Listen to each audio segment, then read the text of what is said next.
Olá pessoal, sejam bem-vindos. Eu sou o professor Thales Moura e você irá assistir agora a oitava aula do nosso curso Introdução à Literatura Brasileira. Essa aula está intitulada como Literatura Nacional, entre Missão e Heróis, Gonçalves Dias e José de Alencar. Nós vamos ler dois tópicos ali do Formação da Literatura Brasileira, que é o nacionalismo literário, e em outro momento, Gonçalves Dias consolida o romantismo, né? E essa conversa entre esses dois intelectuais do período romântico, né, da primeira geração romântica, para poder entender, né, como é que o indianismo, essa ideia de nacionalismo é apresentada a partir dessas duas figuras, né? Então, teoricamente, nós estamos chegando aqui na metade, né, do nosso curso. Então, eu vou projetar para vocês aqui um pequeno material em que eu fiz uma revisão de alguns pontos, né, para a gente poder conversar. Ok. Então, eu delimito, né, aqui o estudo que a gente vai fazer nessa aula de hoje, comentar alguns trechinhos, né, de nacionalismo literário e alguns trechos também contando questões, né, principais dessa parte, que é o Gonçalves Dias consolidando o romantismo. Tá? Então, a começar pelo primeiro texto, né, e é esse o nacionalismo literário, o Antônio Cândido ele vai nos apresentar a contextualização. Né? Quando é que a gente pode pensar nessa ideia do nacionalismo literário? Ele vai dizer que essa ideia, né, ela se inicia, sobretudo a partir do movimento arcádico e algumas transformações que começam a acontecer já a partir do movimento arcádico, elas vão ser muito importantes, processo que se desenrola a partir daí. Então, o que a gente tem é que, a partir da atividade intelectual, né, voltada sobretudo aos padrões europeus, algo que já estava sendo cultivado a partir do movimento arcádico, a gente começa a pensar, né, no que vem adiante, que é a estilização, né, da literatura a partir dos primeiros românticos. Sobretudo, o que a gente tem de diferencial, né, dessa consciência que já começa a ser elaborada a partir do movimento arcádico, com Cláudio Manuel da Costa, né, essa criação de um estilo, né, próprio da literatura brasileira, isso vai se acentuar a partir da ideia da independência, em 1822. Então, essa ideia de se adquirir uma característica estritamente própria brasileira se acentua a partir dessa ideia. E isso vai ser ligado com o movimento romântico europeu, que são as ideias intelectuais a quais esses escritores, né, vinculados aqui ao universo brasileiro, vão estar bebendo nas suas fontes. Então, de diferencial é isso, né? A acentuação desse sentimento, né, de querer ter uma literatura que seja a cara do país, que seja independente, mas, sobretudo, que esteja também à altura da literatura ocidental, europeia. Então, essa ideia romântica, ela não se desvincula, né? Muitas das vezes os valores clássicos não vão se desvincular da nossa literatura em razão disso, né? De se tentar atingir aquele mesmo nível, né, de perfeição. Então, nós vamos ter no romantismo, né, brasileiro novos gêneros literários, novas concepções formais serão elaboradas a partir, é claro, desses moldes clássicos. A gente tem um reajuste dos instrumentos, né, velhos utilizados, né, para a construção estilística dos poemas.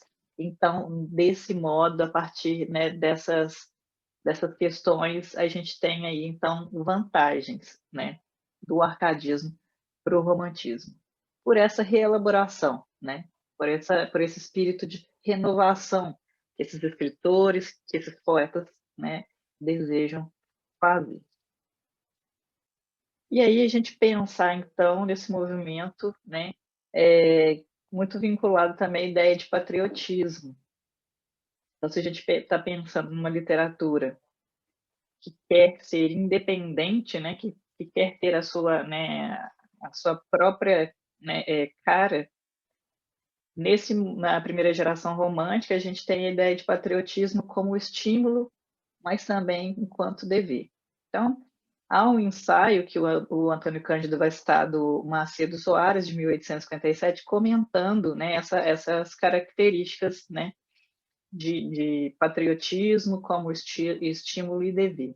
Então, o ensaio de Macedo vai dizer o seguinte: o Macedo começa a pontuar, né, a sua ideia sobre esses escritores, falando que, em suma, né, eles desejavam despir andrajos e falsos atavios, compreender a natureza, compenetrar-se do espírito da religião, das leis e da história, dar vida às reminiscências do passado, eis a tarefa do poeta, eis os requisitos da nacionalidade na literatura. Sobre a atualidade de nossa literatura é o nome desse ensaio, né, do Macedo, que está revisando o espírito da época, né, e também, já a partir das suas concepções, colocando a sua ideia sobre como os escritores daquele momento, né, desejosos de ter uma literatura que fosse a cara do Brasil, como eles deveriam agir, né? Então, eles deveriam, né, se despir, né, dos enfeites, dos falsos atavios e se conectar mais com a natureza, né, dos trópicos, das Américas. Então, a literatura, nesse sentido, ela faz, né, parte de uma parcela que tem um esforço construtivo amplo, que é pensar a ideia de patriotismo, mas pensar também na ideia de progresso. E a ideia de progresso pensando numa evolução intelectual daqueles escritores, né? No refinamento intelectual da literatura que estava se produzindo aqui. Então, independência e desenvolvimento da ideia romântica vão significar ideias, né, do arcadismo, mas repaginadas, né, uma redefinição de ideias que já eram análogas do arcadismo, e é essa questão de beber nas fontes, né, da literatura ocidental. E aí, o que a gente tem, por exemplo, enquanto características que são bem pontuais, né, desse modo no arcadismo? Já tem indícios, né, de um orgulho patriótico. Lembremos então do Cláudio Manuel da Costa cantando então as montanhas, né, as pedras do Ribeirão do Carmo, de Mariana, o desejo de criar uma literatura independente, diversa da literatura, né, ocidental, embora ainda conectada com as suas características clássicas, a noção da atividade intelectual, contando, então, como uma tarefa patriótica na construção nacional. Construir uma grande nação significa também construir uma grande literatura para essa nação, algo que expressasse, então, esse local, né, que estava se redefinindo enquanto uma identidade, enquanto independente, né, da nação europeia. Só se pode falar de literatura nova entre nós a partir do momento em que se adquire consciência da transformação e, claro, do intuito de promovê-la praticando-a intencionalmente. Talvez por isso, arcadismo e romantismo são pontos cruciais para Antônio Cândido estar pensando aqui, partir, né, para se pensar uma literatura propriamente dita sendo construída no Brasil, né? Nesse momento, os intelectuais têm essa consciência começa a emergir, né? Essas intelectualidades. Então, Antônio Cândido vai trazer para a gente também alguns movimentos que estão iniciando fora do país, pensando nas atividades intelectuais aqui naquele momento. Por exemplo, de 1833 a 1836, em Paris, havia ali um grupo de jovens, né, estudantes, com o intuito, pensando, né, tendo o intuito de definir uma literatura nova para o Brasil. as figuras de Domingos José Gonçalves de Magalhães, Manuel de Araújo Porto Alegre, Francisco de Sales Torres Homem, o João Manuel Pereira da Silva, Cândido de Azeredo Coutinho. Então, essas personalidades eles se reuniam, né, conversavam entre si, trocavam figurinhas ali a respeito dessa atividade, né, literária que estava sendo produzida no Brasil e de que modo isso poderia cada vez mais se refinar. Em 1834, um primeiro, né, trabalho em grupo deles foi divulgado, né, uma comunicação no Instituto Histórico de Paris, exatamente a respeito do estado da cultura brasileira. Então, essas questões relativas ao universo cultural brasileiro começam a ser divulgadas, né, fora do país. O Magalhães escreve, né, tratando sobre a literatura, Torres Homem de Ciência e Porto Alegre das Belas Artes, né? Que a gente tem um ponto de partida do que seria, então, as características principais da primeira geração romântica. Então, a arte, né, ela está muito colada ao ideal também de independência no contexto da vida social e política. Então, essa ideia de se desvincular, né, da metrópole portuguesa era também um desejo que era resvalar na literatura. É necessário que tenhamos uma literatura que seja a cara do Brasil, né, e que coloque um movimento de renovação no sentido de mostrar as nossas características, mas de um modo refinado. Isso aqui tem que ser muito próximo da literatura clássica, a gente tem que mostrar o nosso valor. A revista Niterói, né, a Revista Brasiliense de Ciências, Letras e Artes, por volta de 1836, vai produzir alguns artigos, né, e que vão evidenciar essa ligação, né, entre literatura e o meio, principalmente sugerindo, né, a questão de se colocar, de se evidenciar a natureza, né, e a figura do indígena enquanto forças sugestivas para se construir uma literatura com a identidade tipicamente brasileira. Então, se a gente pensa o romantismo brasileiro, a gente vai pensar na convergência de fatores locais e as sugestões externas, que é esse modelo de literatura clássica. Então, a literatura brasileira, o romantismo brasileiro, né, é uma mistura de, ao mesmo tempo, um sentido de nacionalidade, mas também pensando a universalidade. A renovação literária, né, que vai ser evidenciada no Brasil, ela vai apresentar, então, dois aspectos. De um lado, a ideia, né, do nacionalismo, ou seja, nativismo, né, esses sentimentos de afeto pela pátria, né, pela natureza, o patriotismo, né, que vai estar muito conectado com o apreço pela nação, e aí, sobretudo, considerando, né, articulações literárias que vão considerar discussões acerca da cidade, da polis, né, das capitanias. E, de um outro lado, a ideia romântica vai apresentar, né, a partir dessas literaturas, conjuntos de traços específicos do espírito, tá?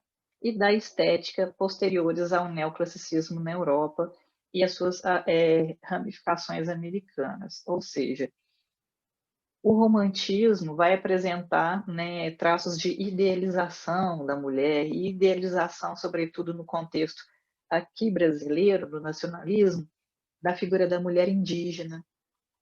Então, beberemos, então, nas fontes de dois aspectos, do nacionalismo conectado ao nativismo, exaltação da natureza, né, do país, patriotismo, nação, ideia de independência, e de um outro ponto, a ideia de idealização, né, que é tão cara aos românticos no contexto ocidental.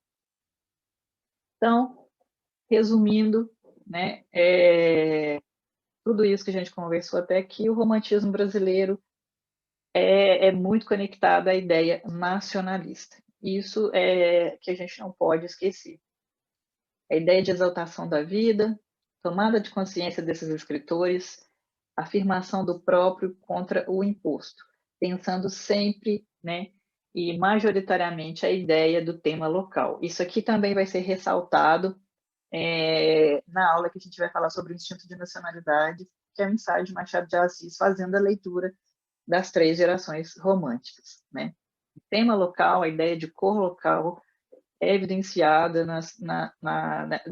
nessas 3 pontas, nessas 3 gerações, né? De algum modo específico, elas vão permear ali as discussões desses intelectuais. Sobre a ambivalência, né, do nosso romantismo. A gente tem, mais uma vez, o Antônio Cândido ressaltando, né, essa transfiguração de uma realidade mal conhecida, a natureza dos trópicos, mais uma atração pelos moldes europeus. Tanto é que esses escritores eles vão ter fortes influências a partir das leituras de Shakespeare, Byron, Musset, Dante, Tasso, né? E isso vai aparecer muito, né, nas obras publicadas por esses autores naquele período. Sobre a religião, Antônio Cândido vai pontuar alguns temas, né, de predileção que vão aparecer no contexto do romantismo brasileiro. Então, a gente tem, né, essa ideia de celebração da natureza, né, da realidade presente ou evocada pela saudade, e isso acaba sendo, né, considerado quase uma religião também por eles, né, mas pensando a religião pelo sentido de uma fé naquela realidade que era vivida. É exemplo disso, né? Temos Canção do Exílio, eu trouxe um trechinho para a gente relembrar essa ideia, né, da celebração da natureza, pensando pelo aspecto, então, dessa saudade evidenciada, né? Minha terra tem palmeiras onde canta o sabiá, as aves que aqui gorjeiam não gorjeiam, como... Ainda sobre os temas de predileção, né, dos românticos, a gente tem poemas históricos que vão aparecer nesse momento, né, sobre o ciclo de 2 de julho, o da Confederação do Equador, que vão inspirar os poemas de Castro Alves e Álvares de Azevedo, os poemas da América, né, objeto de várias poesias do Fagundes Varela, a Guerra do Paraguai, que vai mobilizar aí, né, vários poemas. Então, a questão da religiosidade, no segundo momento, as questões históricas, elas vão permear essas poesias. E a religião, né, quando a gente trata de religião nesse contexto, a gente tem que pensar que ela, né, vai ser reputada como um elemento indispensável à reforma literária que vai ser verificada com essa passagem do arcadismo à geração romântica, opondo-se, no caso, ao tema, né, pagão da literatura neoclássica. Isso representava, né, para os escritores românticos brasileiros, algo oposto ao passado colonial. Então, essa ideia de independência, né, na literatura também vai se conectar com esses elementos, né, e previam certa independência das características culturais também, né, ocidentais. Então, a religião, em um ponto, né, vai ser tratada enquanto, né, fé específica. Então, nós vamos ter aí obras, né, que vão evidenciar um manifesto contra o materialismo, obras, né, devocionais,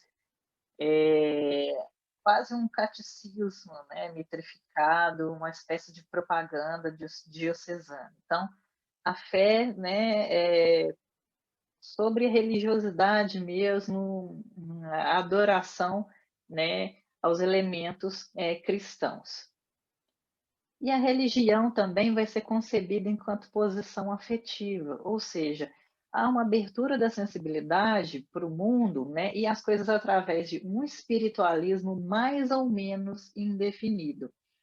Ou seja, quando a gente pensa religião aqui, religiosidade, nesse sentido de posição afetiva, a gente está pensando em carga dramática, senso dramático, uma densidade psicológica nessas obras, né? Algo que até então não era evidenciado. Então, Sobre isso, o Macedo Soares também, né, vai tecer algumas considerações, e aí ele vai dizer o seguinte sobre essa ideia de religiosidade como densidade psicológica. Sem religião não há arte. Ninguém ignora que é ao sensualismo e o cepticismo sua natural consequência, que se deve à aridez da literatura no século passado. Quando falo em religião, não quero apontar o catolicismo, não obstante ser aquela onde mais predomina o espiritualismo. Falo do sentimento religioso, da religião do belo, ao menos, né? Então, que a ideia de beleza, né, esse culto, né, a uma fé, uma crença em uma beleza, no que seria o belo também, né, marca que a ideia de posição afetiva no âmbito da religiosidade, quando a gente pensa isso no contexto da literatura romântica. Sobre o indianismo, né, a gente tem o Antônio Cândido afirmando, né, que uma grande movimentação da literatura produzida, sobretudo, no decênio de 40 a 60. Depois disso, a gente já tem uma baixa nessa ideia do indianismo. E os grandes representantes, né, é, dessa, dessa ideia seriam Gonçalves Dias e José de Alencar. Na origem, né, do indianismo, o Antônio Cândido vai pontuar uma busca do brasileiro, né, especificamente por alguma ideia de pertencimento, né, uma romantização de um herói, né, que correspondesse às características, né, dos trópicos. Então, no romantismo, a gente tem, né, uma crescente utilização dessa figura do índio, em comemoração plástica e também poética. Nas festas do período joanino, ele vai aparecer, né, com uma dignidade comparável das figuras mitológicas, ou seja, é necessário criar uma identidade própria para a literatura brasileira, mas ao mesmo tempo nós temos que estar à mesma altura da literatura europeia, né?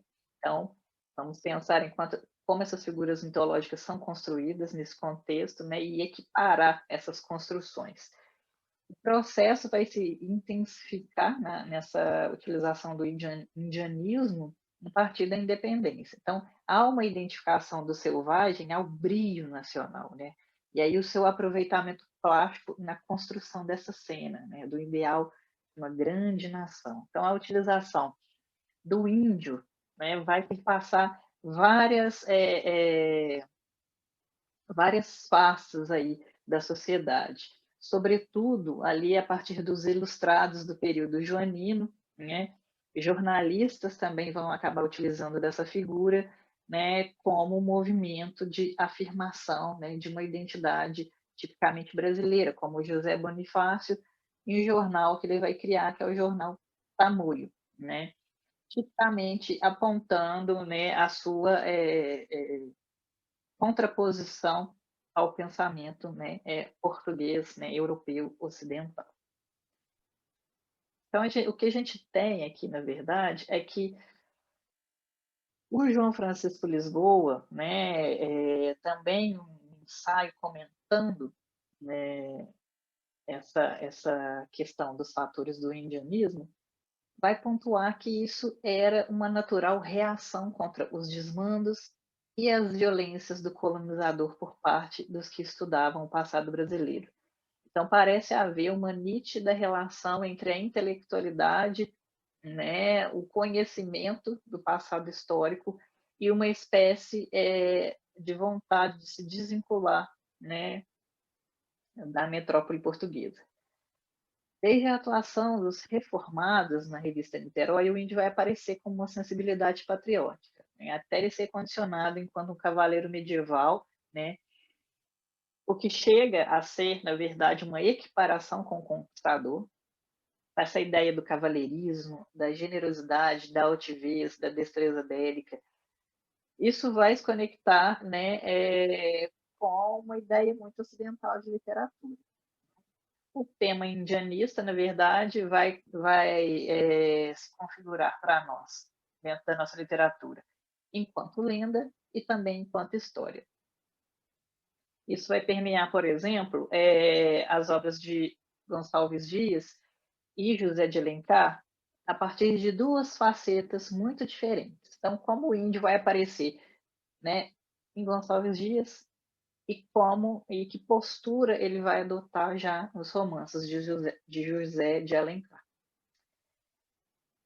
E aí, a partir disso, a gente começa a falar do Gonçalves Dias, né, para poder pontuar essas diferenças. O Gonçalves Dias ele vai se destacar pelas qualidades superiores, né, de inspiração poética e de consciência artística. Então, o que a gente vê na sua obra, né, enquanto características, é o intuito, né, da nacionalidade, de expressar nacionalidade, mas também um apego à harmonia neoclássica, né, que é uma herança do setecentista e dos primeiros românticos portugueses. Ele é considerado, dentre os escritores românticos, o mais decoroso e elegante. Ele pensa a ideia de poesia, o refinamento poético, para ele está muito conectado com a ideia de beleza na simplicidade e da fuga aos adjetivos. Então, ele vai ser um poeta ali, muito venerado por outros escritores e poetas do período, né?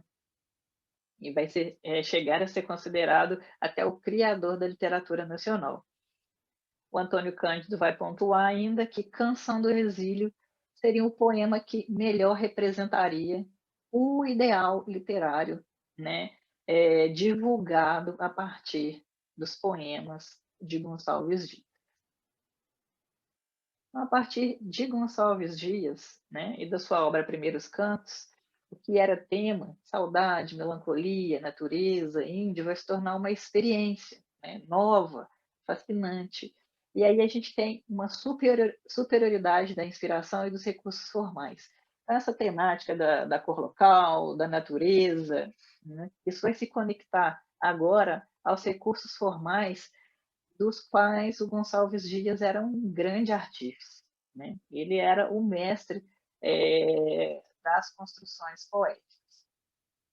E aí o que a gente vai ter enquanto características muito específicas que vão definir as obras de Gonçalves Dias. O modo de ver a natureza em profundidade, né, criando essa natureza como significado, ao mesmo tempo que registrava essa natureza como realidade, né, como atmosfera local, o sentido heróico da vida, né? Isso a gente vai perceber também os ideais do romantismo, que é a superação permanente da frustração, a multiplicidade de ritmos e invenção da harmonia, segundo necessidades expressionais. Então, a gente vai encontrar nos poemas de Gonçalves Dias uma multiplicidade de ações estilísticas voltadas, né, para a sonoridade do poema e também para o ritmo, né, que ele imprime ali naquelas poesias, sinalizando muitas vezes os gestos, né, dos heróis retratados, das figuras idealizadas. Então, ele é realmente um artífice nessa área. A tristeza digna, refinada pela arte, né? Essa ideia melancólica e da saudade, ele vai trazer com um refinamento também estilístico nos versos, e no terreno formal, a adequação dos versos à psicologia, ou seja, o modo como ele constrói a versificação vai coincidir, né, com os sentimentos dos personagens retratados nesses poemas. Então, ele vai ter essa superioridade de utilização de todos esses recursos. Então, por isso, ele é uma figura que se destaca dentro do romantismo brasileiro.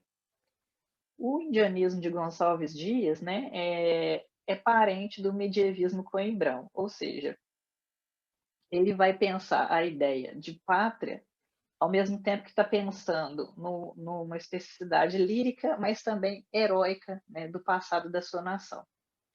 E aí a gente tem, no caso, o índio, muitas das vezes aqui, né, vai estar reduzido aos padrões de cavalaria. Então, de um lado, Gonçalves Dias, de outro, José de Alencar. os dois, né, participando desse movimento, né, de se trabalhar o indianismo, mas como é que isso aparece na obra dos dois de modos diferenciados. Em Gonçalves Dias, o índio é visto de uma forma geral, né, ele é vazio de personalidade, ele é integrado numa tribo, nos costumes dessa tribo, né, e existe um ocidentalizado sentimento de honra, muito típico desses padrões, né, de cavalaria medievais. E o índio José de Alencar, ele já se transforma em um índio personagem. Há uma particularização desse índio, né? Ele já se torna um índio com características muito específicas.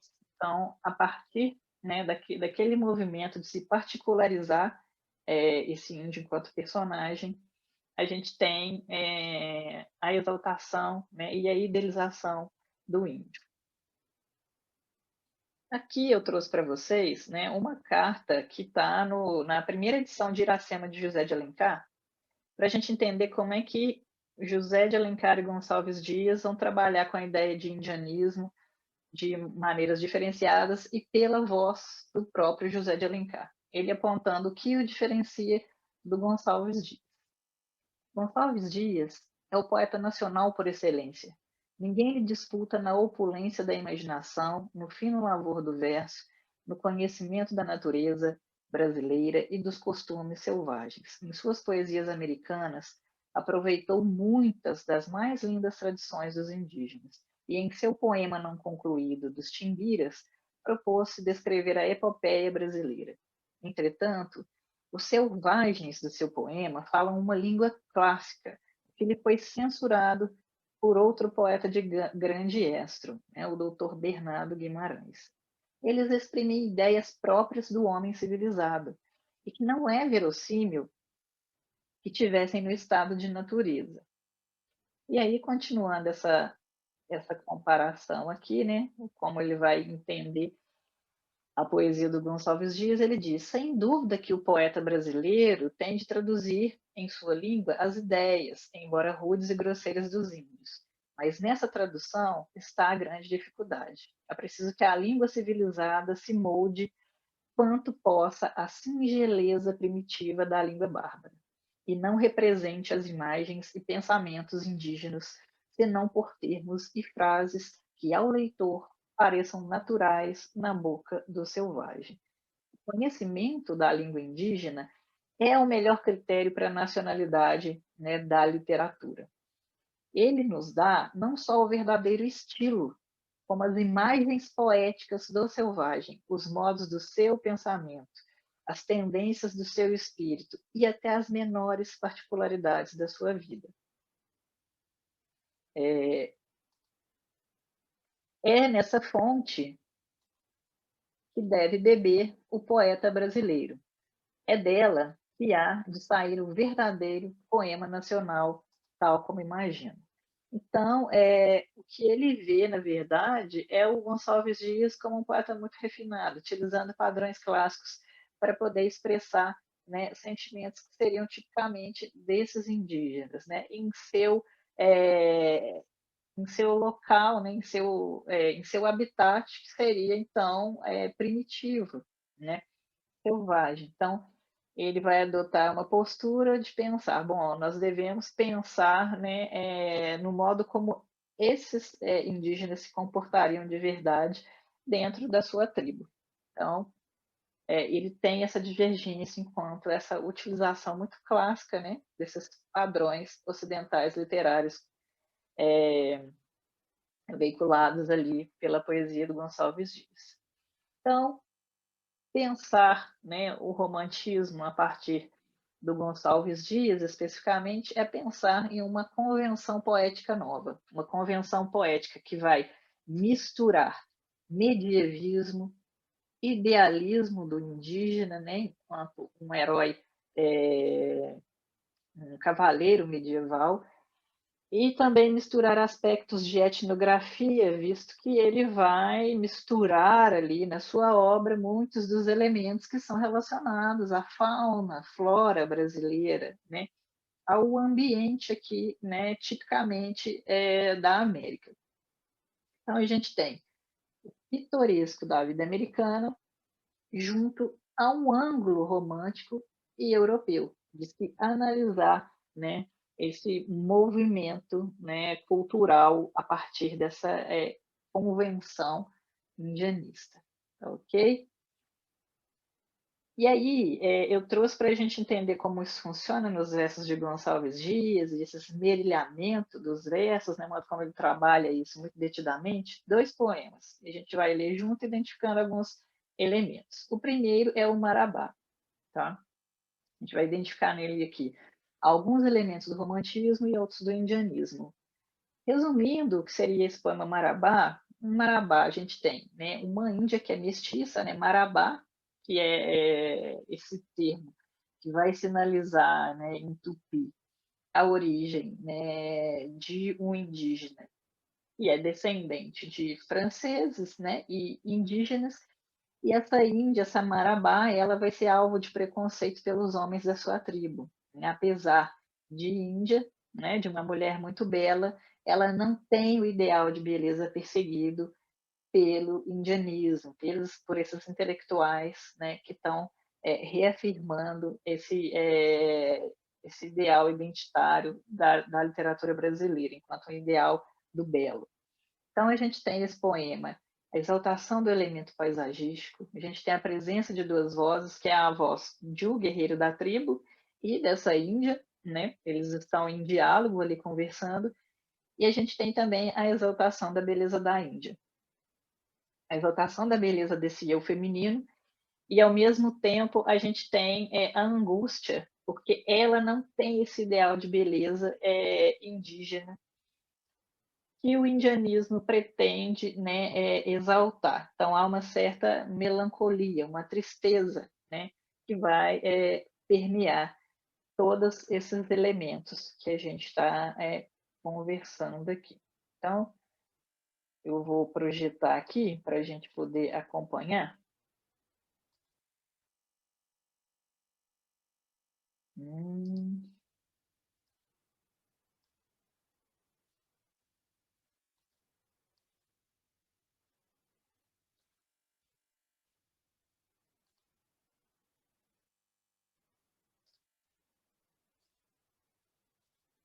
Então, a gente vai, né, lendo junto aqui e conversando um pouco sobre o poema. Um pouco zoom aqui.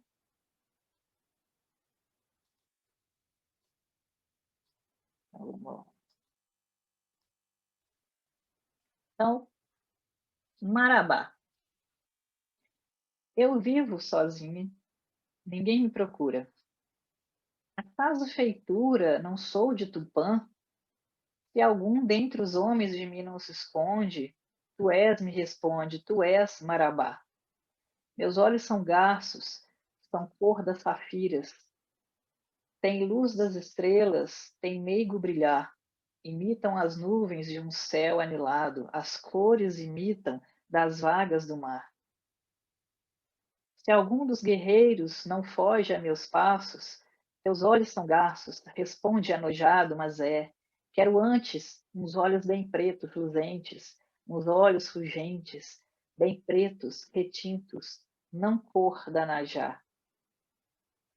É alvo meu rosto da alvura dos lírios, da cor das areias batidas do mar. As aves mais brancas, as conchas mais puras, não têm mais alvura, não têm mais brilhar. Se ainda me escuta, meus agros delírios, exalva de lírios, sorrindo responde, mas é Marabá. Quero antes um rosto de jambo corado, um rosto crestado do sol do deserto, não flor de cajá. Meu colo de leve sem curva engraçado, como haste pendente do cactus em flor, mimosa indolente, resvalo no prado, como um soluçado suspiro de amor. Eu amo a estatura flexível, ligeira, qual de uma palmeira. Então me responde, tu és Marabá. Quero antes o colo da ema orgulhosa, que pisa vaidosa, que as flores campinas governa onde está. Meus loiros cabelos em ondas se anelam, o oiro mais puro não tem seu fulgor.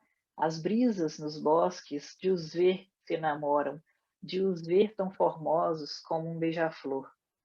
Mas eles respondem: teus longos cabelos são loiros, são belos, mas são anelados. Tu és Marabá. Quero antes cabelos bem lisos, corridos, cabelos compridos, não cordoiro fino, nem cor danajá. E as doces palavras que eu tinha cá dentro, a quem nos direi? O ramo da cássia na fronte de um homem jamais cingirei. Jamais um guerreiro da minha arazóia me desprenderá. Eu vivo sozinha, chorando mesquinha, que sou Marabá. Então, o que a gente tem aqui, né, enquanto elementos para a gente identificar nessa característica indianista, né, do romantismo, essa idealização da beleza indígena, vai aparecer, né, sobretudo, a partir das metáforas, né, que vão exaltar o elemento paisagístico. Então, a gente vai ter aí a ideia da brisa, né, do beija-flor. Isso tudo vai aparecer também a partir da fauna e flora, né? O anajá, que é essa palmeira, né? É uma palmeira nativa do norte do Brasil, né? Ela está sendo comparada, essa palmeira, né, com a cor dos olhos que não se deveriam exaltar, né? Mas a cor da Inajá seria uma cor de uma palmeira nativa, então, ao mesmo tempo que a gente tem o desejo, né, de que essa mulher, esse eu feminino idealizado, tenha olhos pretos, luzentes, né, e não cor de Inajá, ele também vai sinalizar um apelo, né, à natureza, à fauna brasileira.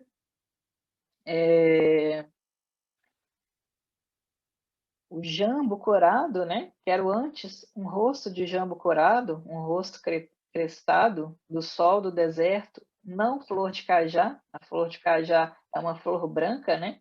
E o jambo já tem uma coloração, né, mais quente. Então, a gente vê essa ideia de que o alvo, né, as alva de lírios, né, é branca, como lírio, não é um ideal de mulher, né, para o indianismo, né, para os autores que vão cultivar o indianismo. Então, a gente tem essa exaltação da beleza da Índia, mas, ao mesmo tempo, enfatizando esse sentimento de frustração por, né, ela não ser desejada porque ela é mestiça. Né? Ela não tem essas características desejadas, né, pela tribo, né, indígena aqui em questão. A gente tem a ideia também de espaço e personagem se fundirem, né? E em vários momentos isso vai perpassar esses versos. É alvo meu rosto da alvura dos lírios, da cor das areias batidas do mar, as aves mais brancas, as conchas mais puras, não tem mais alvura, não tem mais brilhar, modo como ela vai se associar com esses elementos, né, da natureza, tanto ela, tanto a Marabá, né, como esse eu feminino idealizado, né, que ela não é e ela se frustra por não ser, e que é apresentado por essa voz do guerreiro, né, que ainda me escuta, meus agros delírios, és alva de lírios, sorrindo responde, mas é Marabá, quero antes um rosto de jambo corado, um rosto crestado do sol do deserto, não flor de cajá. Então, o modo como essas comparações, né, essas imagens da natureza vão, né, se colocar também enquanto características, né, dessa mulher. A gente tem também a ideia dos hipérbatos, das inversões, né, dentro das frases que vão sinalizar aqui um trabalho de Gonçalves Dias com essa característica, né, clássica, né, do romantismo, né, se algum dos guerreiros, eh, se algum dentre os homens de mim não se esconde, né? Então essa inversão de mim não se esconde, ou não se esconde de mim, então esse jogo, né, esse pérbato, que é próprio, então, né, dessas literaturas, né, típicas do romantismo, ele vai estar trabalhando tudo isso, o paralelismo, que seria o jogo de palavras, né, também vai permear a presença das duas vozes. A gente tem duas vozes aqui, que é a voz da Marabá, sempre ressaltando a sua beleza, e a voz de um guerreiro, né, sempre contradizendo, né, sempre a frustrando, porque ela não tem, né, essas características idealizadas, né, pelo romantismo. E aí, ao final, né, essa finalização dramática, né? Jamais um guerreiro da minha Arazóia, né? A Arazóia, que no caso é um saiote feito de penas, jamais um guerreiro da minha Arazóia me desprenderá, né? Ela está presa ali naquela saia dela. Eu vivo sozinha, chorando mesquinha, que sou Marabá. Então, essa consciência de que ela não tem esse ideal de beleza nativo, né, que que é o alvo, né, perseguido então pelos escritores românticos, né? Em outro momento, a gente tem aqui, né, o poema Leito de Folhas Verdes, tá? No Leito de Folhas Verdes, o que a gente tem enquanto características, né, seria um poema primeiro, né, que está falando sobre uma personagem feminina. Ela é pura, ela é dócil, né? É esse ideal do bom selvagem mesmo cultivado já desde os escritos quinhentistas, que ela está à espera de um amor que partiu e não voltou. Então, nesse poema, de certo modo, a gente tem a identificação de objetos próprios da realidade local, a gente tem a liberdade estrutural na construção do poema também, porque a gente tem variações, né, de formas de rimas diferentes dentro do mesmo poema. Tá? A gente tem o movimento da natureza, que vai marcar a passagem do tempo, bem como também vai marcar os sentimentos da personagem, e a idealização do eu feminino, que é uma característica tipicamente romântica, da escola romântica. Então, vamos ver como isso aqui vai aparecer nesse poema.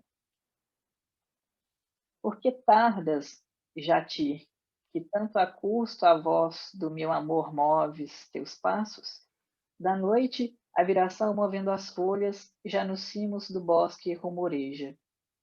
Eu sob a copa da mangueira altiva, nosso leito gentil cobri zelosa, com mimoso tapiz de folhas brandas, onde o frouxo luar brinca entre flores.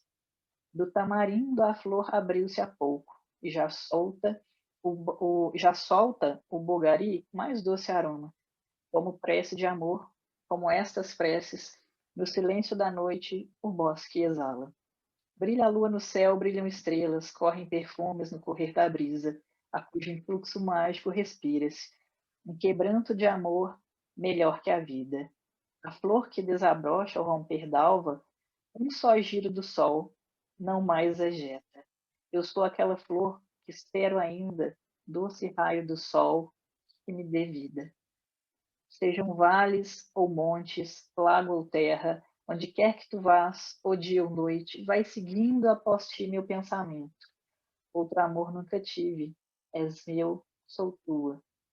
Meus olhos, outros olhos nunca virão. Não sentirão meus lábios outros lábios, nem outras mãos, Jatir, que não as tuas. A arazóia na cinta me apertarão.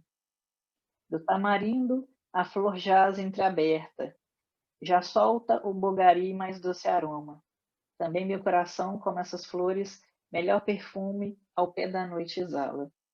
Não me escutas, Jatir, nem tardo acordes, a voz do meu amor, que em vão te chama.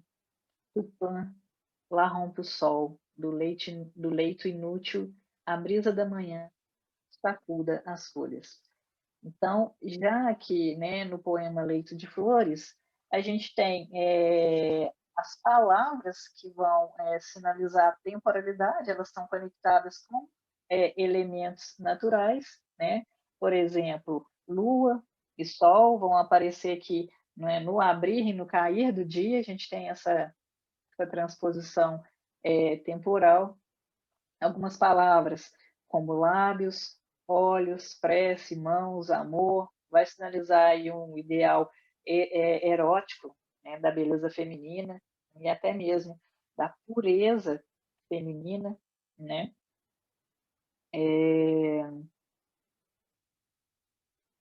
Deixa eu localizar aqui para a gente. Meus olhos, outros olhos nunca virão, nem sentirão meus lábios, outros lábios, nem outras mãos jatir que as tuas, a arazóia na cinta me apertarão, né? Então, esse vestir, esse adornar esse corpo dessa mulher amada, né? Outras mãos não irão, né, fazer esse movimento. Então, essas palavras sinalizando essa questão, né, erótica, mas ao mesmo tempo dessa pureza, né, desse corpo dedicado apenas, né, àquele amante. No nível, né, mais semântico, a gente tem o movimento da natureza para marcar, né, a passagem temporal, por exemplo, quando a gente tem aqui do tamarindo, a flor jaz entreaberta, já solta o bogari mais doce aroma, também meu coração, como essas flores, melhor perfume ao pé da noite exala. Tanto essa conexão com a natureza, né, dessa personagem, como também a passagem do dia, né, a temporalidade do anunciar da noite a partir desses gestos dessas flores, né, que dão perfume melhor à noite. A idealização, né, do eu feminino, né, já é perceptível em todo o poema.